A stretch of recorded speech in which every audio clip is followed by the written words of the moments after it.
Hello everyone, welcome back. And हम लोग अभी बात करते हैं निफ्टी के अंदर ओवरऑल व्यू क्या हो सकता है।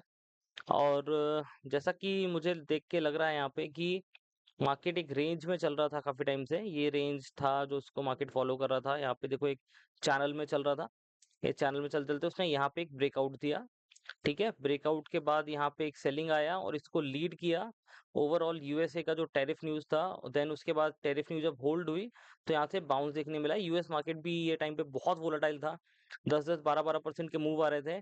आईवी बहुत ज्यादा बढ़ी हुई थी। सो ऑप्शन बायर के लिए आई थिंक एक बहुत मुश्किल और चैलेंजिंग टाइम था ये, जहाँ पे उसने बहुत पैसे लूज किए रहेंगे मेरे हिसाब से। क्योंकि आईवी जब ये 4% का मूव यहाँ पे आया था, ये 4% का, तो आईवी बहुत ज्यादा बढ़ गई थी।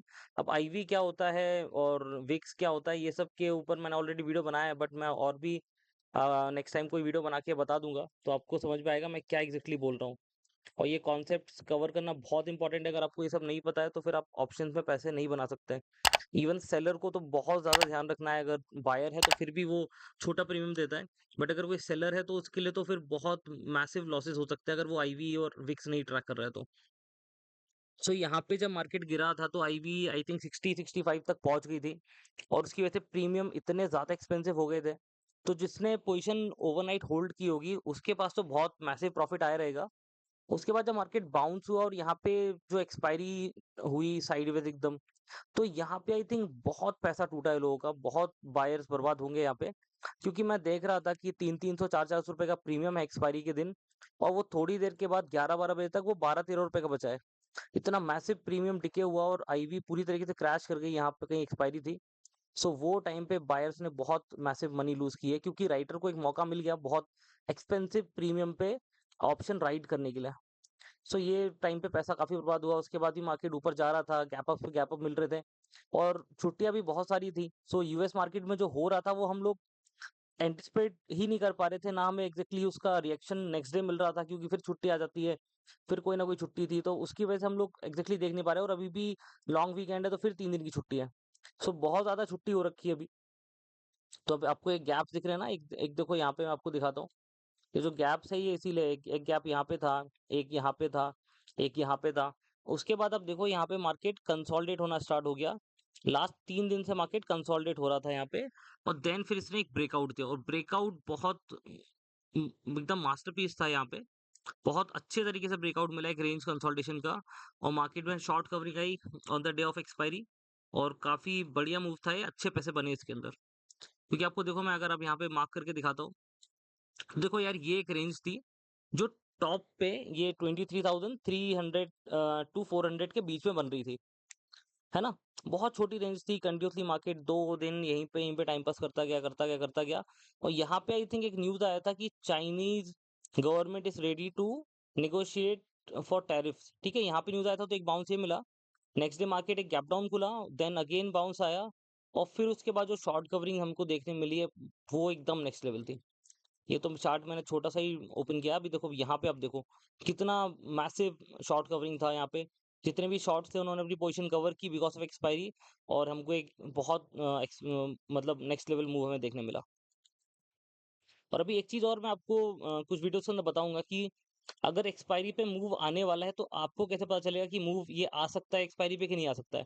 अगर नहीं आ सकता है तो वो एक्सपायरी हमको ट्रेड नहीं करनी है। और इनकेस अगर मूव आ रहा है तो हमको डेफिनेटली वो एक्सपायरी में ट्रेड करना चाहिए और अच्छे पैसे वहां बन सकते हैं। गामा ब्लास्ट भी हो जाता है, डेल्टा भी बहुत रैपिडली चेंज होता है, तो प्रॉफिट बहुत अच्छे होते हैं। अब हम लोग बात करते हैं कि देखो जो हो गया सो वो तो हो गया। अब मार्केट जिस लेवल पे खड़ा है यहाँ से क्या हो सकता है, ये बहुत इंपॉर्टेंट है। तो मैं डेली टाइम फ्रेम पे चार्ट लगा देता हूँ। ठीक है, डेली टाइम फ्रेम पे आ जाते हैं हम लोग। अब देखो मार्केट लास्ट टाइम इसी पॉइंट से रिजेक्ट हुआ था एक, तब भी बहुत स्टीप अच्छा बाउंस था मार्केट के अंदर। उसके बाद पूरा का पूरा सेलिंग नीचे की तरफ तरफ आ गया था और ये एक सपोर्ट लेवल था 21800। मार्केट एग्जैक्टली वहीं तक गया और देन वहां से बाउंस हो गया। अब वापस से सेम रेजिस्टेंस लेवल पे खड़ा हुआ है। तो देखो यहाँ से दो चीजें हो सकती हैं। यहाँ पे हम लोग प्री अटेम्प्ट नहीं करेंगे कुछ भी कि ये तोड़ देगा या फिर ये नीचे आ जाएगा।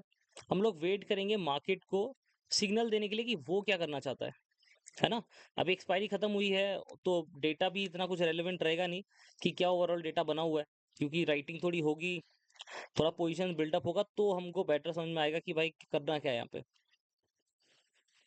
सो यहाँ पे इन केस अगर मार्केट ये 24,000 के लेवल को ब्रेक करके ऊपर की तरफ जाता है अच्छे स्ट्रॉन्ग डेटा के साथ, तो मैं एक्सपेक्ट करूंगा कि यहाँ से ऊपर की तरफ मूवमेंट आएगा। और मेरा जो नेक्स्ट टारगेट होगा वो लगभग 24,800 के आसपास तक का मैं एक्सपेक्टेशन करूंगा। हालांकि ऊपर जाने में मुझे बहुत ज़्यादा कॉन्फिडेंस अभी है नहीं, क्योंकि जनरली क्या होता है ना कि अगर मार्केट को ऊपर जाना भी है तो वो एक कंसोलिडेशन फेस में जाएगा और वहाँ पे टाइम स्पेंड करेगा, देन फिर मैं एक्सपेक्ट कर सकता हूँ कि हाँ यार, यहाँ से मार्केट ऊपर जाना चाहिए। जैसे यहाँ पे कहीं था, अब मैं एक्सपेक्ट कर रहा हूँ कि यहाँ से आके ये कहीं ना कहीं कंसोलिडेशन करे, यहाँ पे करे या फिर ये लेवल पे कंसोलिडेट करे। कंसोलिडेशन करेगा 1-2 हफ्ते, 3 हफ्ते, 4 हफ्ते कंसोलिडेशन करेगा। हम्म, ये भी हो सकता है कम हो, तो कई बार 2-3 महीने तक भी मार्केट कंसोलिडेट करता है, देन फिर अगर बाउंस देता है, प्राइस एक्शन बनाते हुए ऊपर जाता है, तो फिर मैं उसको ज्यादा पॉजिटिव तरीके से ट्रेड करना पसंद करूंगा। तो अभी रेजिस्टेंस लेवल पे है, अभी कोई भी व्यू मत बनाओ इसको लेके। अभी आप वेट करो, मार्केट खुद बताएगा आपको कि वो किधर जाना चाहता है, वो क्या करना चाहता है। आप प्री अटेम्प्ट करने जाओगे, ट्रैप हो जाओगे। क्योंकि जनरली जो आपको दिखाया जाता है मार्केट में वो होता नहीं है, और जो होता है वो किसी को बताया नहीं जाता है। और इसी मेथड से ही पैसे बनते हैं। अगर आपको सब कुछ बता देंगे ऐसे ऐसे हो रहा है, तो फिर ईज़ी हो जाएगा। तो रेजिस्टेंस लेवल इम्पोर्टेंट है, लगातार एक रैली मिली है, ठीक है? और एक चीज़ और है, आईटी सेक्टर्स के रिज़ल्ट्स आए हैं जो कि बहुत इम्प्रेसिव नहीं है। तो आईटी में फॉल आने की एक्सपेक्टेशन है। तो अगर आईटी लीड करेगा, तो आईटी अभी आई थिंक 12-15% का वेटेज रखता है। तो अगर आईटी नीचे की तरफ जाएगा तो निफ्टी को दिक्कत होगी नीचे जाने में। मतलब ऊपर जाने में निफ्टी को दिक्कत होगी, नीचे के लिए ज़्यादा वाइबल है कि नीचे की तरफ जा सकता है। ठीक है? तो निफ्टी में हम लोग को ओवरऑल अभी कुछ भी व्यू नहीं रखना है, हमें थोड़ा वेट करना है। अगर कोई इंडिकेशन मिलता है हमको कि कहीं पे कोई ब्रेकआउट या कुछ होता है, तो फिर मैं एक्सपेक्ट करूँगा कि हाँ भाई चलो अब हो जाएगा। इसके अलावा आते हैं हम लोग की फेवरेट बैंक निफ्टी के ऊपर। हालाँकि मैं इतना बैंक निफ्टी ट्रेड नहीं करता हूँ, बट ये इम्पोर्टेंट क्यों है? क्योंकि बैंक निफ्टी लगभग ऑल टाइम हाई के पास पहुँच गई है। निफ्टी से ही पहले, क्योंकि बैंक्स के अंदर बहुत मैसिव शॉर्ट कवरिंग थी और बहुत बाइंग हमको देखने मिल रही थी। एचडीएफसी बैंक, आईसीआईसी बैंक एकदम लीड कर रहे थे फ्रंट से मार्केट को, एंड ये लोग लेके गए बैंक निफ्टी को ऑल टाइम हाई की तरफ। हालाँकि मैंने इसके अंदर एक ट्रेड बनाया था on the day of 16th of April को मैंने इसको लॉन्ग किया था। बट कंसोलिडेशन टाइप का दिख रहा था, तो फिर मैंने एग्जिट कर दिया था और लेटर ऑन वहाँ भी एक बाउंस देखने मिला और नेक्स्ट डे तो फिर बहुत एकदम ही मार्केट ऊपर की तरफ चला गया। सो बैंक निफ्टी में ज़्यादा ट्रेड करता नहीं, अवॉइड ही करता हूँ। अगर मिल भी रहा है ट्रेड तो भी मैं अवॉइड करने ही देखता हूँ, क्योंकि बहुत वोलेटाइल है। रिस्क रिवॉर्ड मेरे हिसाब से हो नहीं पाता, और फिर अगर मुझे इतने वोलेटिलिटी के अंदर रिस्क रिवॉर्ड बनाना है, तो मुझे फिर काफ़ी बड़े-बड़े स्टॉप लॉसेस या टारगेट बड़े-बड़े सेट करने पड़ेंगे। ठीक है? सो अगर मैं बैंक निफ्टी को देखूँ, तो bank Nifty all time high के आसपास खड़ा है, तो ये लेवल के आसपास से मुझे लगता है कि प्रॉफिट बुकिंग आई थिंक आनी चाहिए। तो यहाँ भी थोड़ा बेरिश सेंटीमेंट टाइप का दिख रहा है। इन केस अगर ये लेवल ये ब्रेक करके ऊपर जाता है, तो फिर हम लोग नए लेवल्स देख सकते हैं बैंक निफ्टी के अंदर। अभी जब तक जाएगा नहीं, तो यार उसके बारे में मुझे पता नहीं कितना जाएगा, कहाँ तक जाएगा, तो वो मुझे कोई आइडिया नहीं है। वो मैं वाई डेटा वगैरह देखूंगा या फिर कुछ चैनल्स रेंज बनाऊंगा, फिर कुछ लाइंस ड्रॉ वगैरह करूंगा, तो फिर उस सबसे एक रेंज निकल के आती है कि यहाँ तक जाना चाहिए। बट मैं ऐसे एक्सपेक्टेशन निकालता नहीं हूँ कि कहाँ तक जाएगा। जहाँ तक जाएगा, मार्केट जब तक लेके जा रहा है तब तक उसको फॉलो करेंगे। तो मार्केट को खुद बताने दो वो क्या करना चाहता है। मेरे हिसाब से वो अच्छा है। आप प्री अटेम्प्ट करने जाओगे सिर्फ सोच के कि यार ये होना चाहिए, वो होना चाहिए करके पैसे लगाओगे, तो उसमें आपको दिक्कत ही होगी। तो बैंक निफ्टी काफ़ी स्ट्रांग है, बट ऑल टाइम हाई के पास खड़ा है, तो आई थिंक प्रॉफिट बुकिंग भी आ सकती है। और अगर ये लेवल तोड़ता है तो बहुत अच्छी बात है। निफ्टी में भी रैली मिलेगी हमको देखने के लिए। और आईटी थोड़ा-सा वीक रहेगा, सो आईटी भी देखना है। और भी कंपनी से रिजल्ट्स का सीज़न चालू हो चुका है, तो उनके भी रिजल्ट्स आएँगे। सो आप ध्यान रखो कि बैंक्स के रिजल्ट्स कैसे हैं, या फिर अदर कंपनीज़ जो थोड़ा स्ट्रॉन्ग वेटेज रखती है निफ्टी के अंदर, उनका सेक्टर स्पेसिफिक या फिर पर्टिकुलर वो इंडस्ट्री का क्या रिजल्ट आ रहा है, तो वो काफ़ी मैटर करेगा।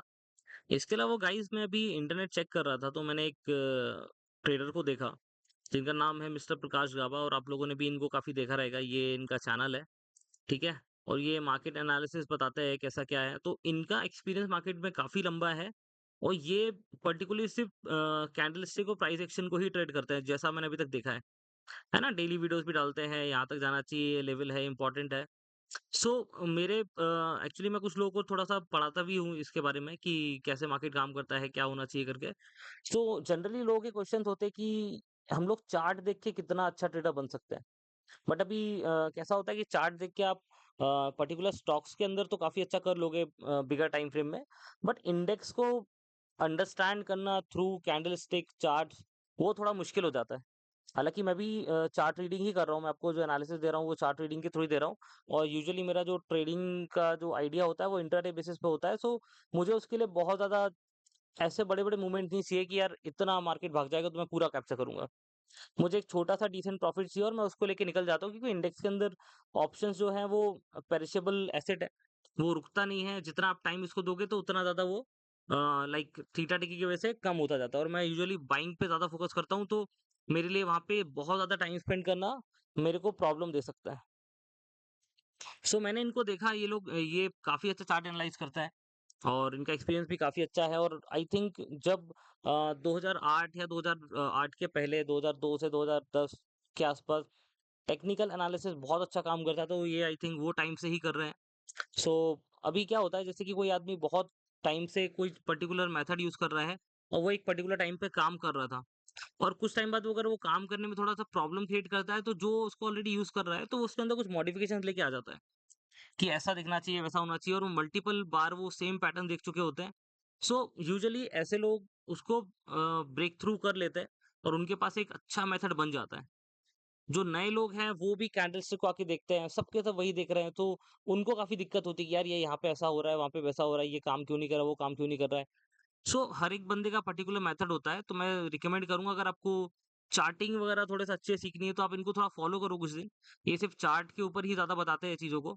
मैंने कुछ वीडियोज़ देखे इनके, मैंने बहुत सारे देखा बट नाम मैंने काफ़ी सुना है, सो इसलिए रिकमेंड कर रहा हूँ कि आप अगर आपको चार्ट रीड करना है, जैसे इनके वीडियोज़ डेली आते हैं कि मंडे क्या दिखता है, थर्सडे क्या दिखता है, बैंक निफ्टी में कौन-सा बार बन रहा है, कैसे क्या व्यू है मार्केट का, तो आप इनको डेली देखो तो एटलीस्ट आपको चार्टिंग का नॉलेज अच्छा मिलेगा।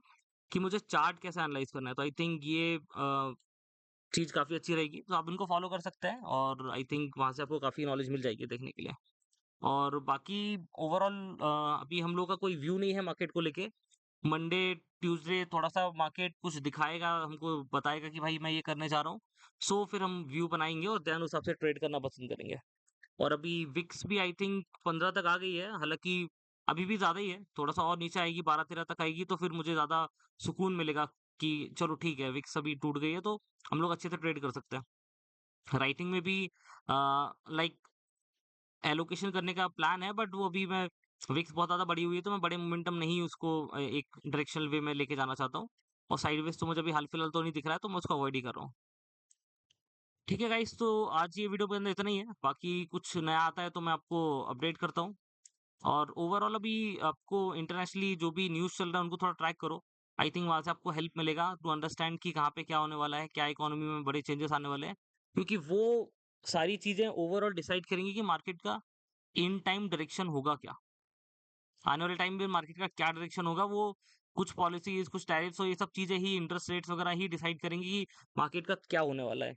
रिसेशन हो गया, जैसे यूएस में बात चल रही है कि रिसेशन भी आ सकता है। अगर यूएस में आया तो फिर बाकी कंट्रीज़ को भी दिक्कत हो सकती है। तो हमें काफ़ी सारी चीज़ों पे ध्यान देना है कि अगर वहाँ पे कुछ प्रॉब्लम हो रहा है तो हमारा मार्केट कैसे रिएक्ट कर सकता है और ओवरऑल ग्लोबल इकोनॉमी कैसे रिएक्ट करेगी उसको लेके, तो वो सारी चीज़ों का ध्यान रखो।